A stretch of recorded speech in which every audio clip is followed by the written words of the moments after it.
Hello watch friends, in this video I'm going to teach you how to build the perfect watch collection in 5 easy steps. So grab a beverage, sit back, relax and learn from a master. Tip number 1 is buy what you like. But what about branding, I hear you say? Buy a Rolex if you want, or don't. Buy a lesser known brand, buy a fashion brand, I won't judge you. Buy Swiss, buy German, buy Chinese, buy Japanese. Don't feel like you have to buy watches from certain brands or certain retailers.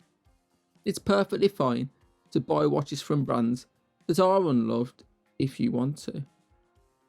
The reputation of a brand can be an indicator of quality or an indicator of marketing prowess, or both or neither.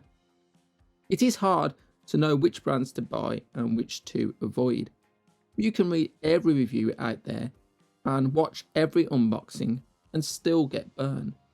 I recently purchased a new pair of headphones, but for every recommendation I saw, there was another reviewer shitting on the exact same product. Nothing beats personal experience. What works for you might not work for someone else. I've learned that the hard way. Tip number 2 is buy what you like.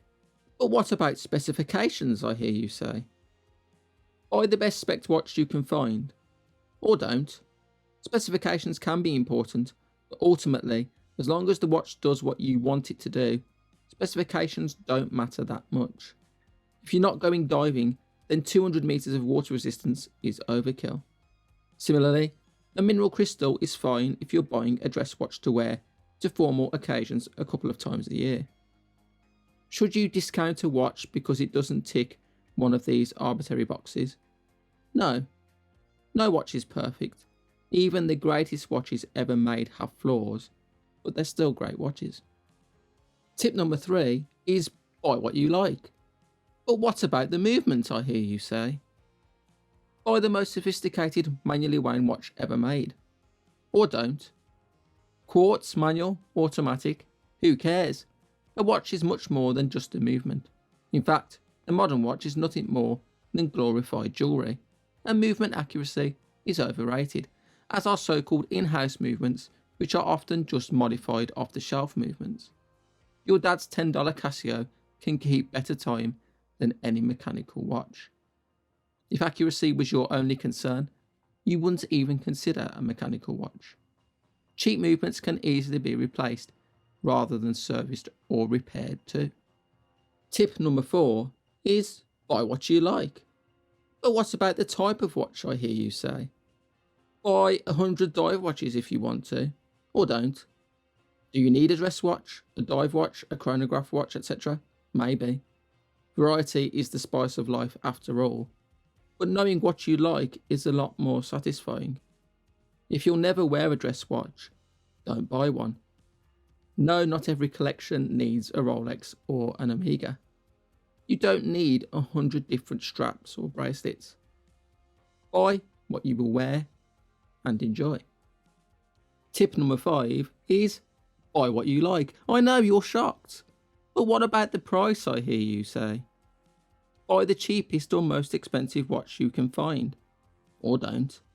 The price of a watch is important to consider when purchasing, but when you're wearing it on your wrist, it becomes pretty much irrelevant. Your enjoyment of a watch does not increase or decrease because of the cost.